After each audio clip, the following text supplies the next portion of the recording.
Alright, we're here for game 4 of OMG vs VG with what we learned from picks and ban. So, now that we've seen 3 games of this, we can start to see some patterns that we can start to associate with the prediction at the end. Hold on, I forgot to update these. Alright, what have we been noticing? OMG has been really struggling to utilize their pressure, and Cool in particular has not been doing well unless he's on a really aggressive mid laner. His Victor, he needed to play aggressive, but he didn't. He acted like more like a mage, and his Azir was actually a complete disaster in terms of team fighting and stuff. And this is particularly interesting because in the third game, OMG came out with a very heavy engage, dive, assassin comp, and they did spectacular with it compared to when they had pressure advantages and stuff. They just had no idea what the hell they were doing. So that's heavily going to affect the prediction in this game. VG, they actually were doing pretty good with pressure. Their whole gameplay was more reserved and set back, and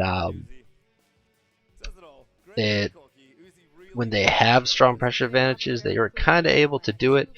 Also, their map movements were like their big strength, because even though they didn't have the stronger team comps, we were seeing them able to set up in positions around and inside vision and just beating OMG on map play everywhere. They were getting picks with team comps that they did not deserve to get any pick with. And this was pretty important. It kind of shows that VG is actually a better team in terms of strategy, rotations, and stuff. So that's actually a pretty big advantage. But we'll go into this now with these particular team comps, and we can start talking about who has a good chance in this. So OMG does not have the pressure advantage in this game, mainly because of Azir. So if they're set back at a tower or something, they're gonna have to engage on them. This is pretty easy to show. Azir's attack range massively outranges any of these, and Corki's poke, like, yeah, these three are like burst, kill you champions, and this is going to be very good for OMG, I believe. Engage, there is no way that VG has better engage than Twisted Fate Rengar, especially with Alistar and Maokai around, and then like splash stun card, even if it's good or even if it's bad. So look at these map movements things with VG. Boom, we're right here. But they're going hard. So the engage. What does VG have? They have Braum, Gnar, no Sivir this time, so it's not that good. Versus just ulting with Twisted Fate and throwing a card, or even just Alistar running in, or Maokai flanking, teleporting in. Gnar's flank teleport engages aren't really as potent as Maokai's, because Maokai can just click the target. So we're definitely giving it to OMG, and OMG wants to be engaging with this comp too. They want to get in there, and that's actually a pretty good sign for OMG in this game. Poke and heal. OMG has some heal to be able to poke. Braum has a shield. So Braum and Alistar kind of cancel each other out in terms of an advantage. Maokai, Gnar, both not best at poke. You got a boomerang, you got saplings. They're not that great. Eve, Rengar, neither one has true poke. And it's pretty much down to Twisted Fate and Corki with his cards and a rocket. Which, I mean, across the board it's even, and since there's only really one champion, it's not even that strong. So we're just going to say it's equal. That doesn't really matter. Pick potential. There's no champion that's going to be throwing out a long range CC on any side. Maybe Twisted Fate, but again, like, it's his auto attack range, so it's not really surprising. It's more just his ultimate, which is really good with picks and really good at engaging. So OMG pretty much gets the engage on here.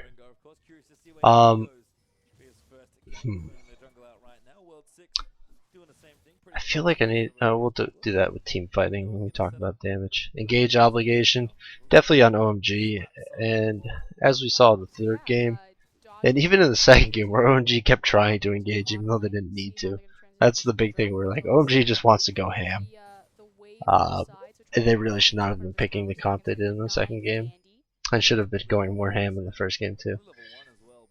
So they have that. Usually you can think of the engage obligation as a disadvantage, but if the team picks the comp that wants to engage, that's a huge advantage. Can't see. Okay. That's a huge advantage. So, the fight. This is really good for OMG because you can count Rengar almost as a third threat. He pretty much is a third threat. You could pop it up there into damage threats even though jugglers typically don't get as much money, so you usually can't call them a strong threat. But nonetheless, OMG is going to be diving in as hard as possible and killing one of the carries. Whether it's Uzi bursting them down, Twisted Fate getting the pick, and Rengar killing them too. Maokai can jump in anywhere. There's not like OMG is going to be so fast and engaging in on a fight that VG might not have a lot of time to decide what to do. I'm really liking OMG's dive comp here, especially with the play that we've seen in the last 4 games. So let's go OMG fight. OMG. TF or Maokai or Alistar onto a carry. Just TF, Maokai, Alistar. You could even do Rengar too, just onto one of the carries.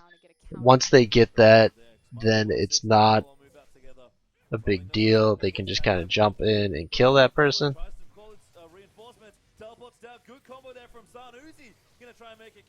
As long as they actually do that correctly. This is terrible. Oh, yeah, but that's OMG goes in. Yep. VG. That fight's already gonna affect my who's gonna win this game. So VG, they just want to play standard. Sit there with Azir, Corki, poke, have Eve kind of scouting out the flanks, looking for Rengars and Twisted Fate or the wards or whatever, and then Gnar teleporting in, and Braum protecting the Corki and the Azir. So protect and pressure. That's the thing. VG can protect and pressure. That's what they've been doing the whole time, and they've also been like getting picks in the just playing the map better. Like VG seems like a better team. So in this game, both teams have the comp that they want. Both teams have the comps they want, and they can play the way they want to play, which makes this actually a lot closer than it should be. But from the previous 3 games, VG had significantly better map control and just movements and getting picks that they had no right to even get in the first place. And I think because of that, and because of Cool doesn't have a lot of damage now, but he still has to land the stun card on the right targets. So we're going to give it to VG 60%, even though this is exactly the comp OMG wants.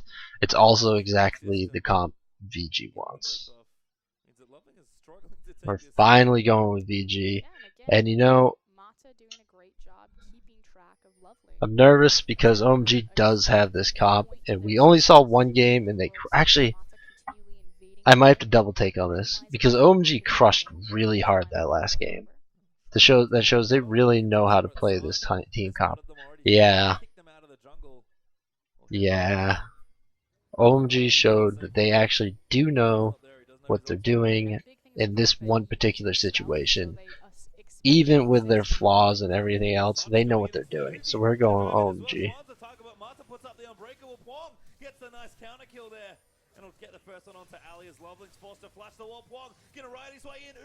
Yeah, I'm not going to change it. Ignore this fight. I don't know who wins this fight. We're stopping here. I'm going OMG.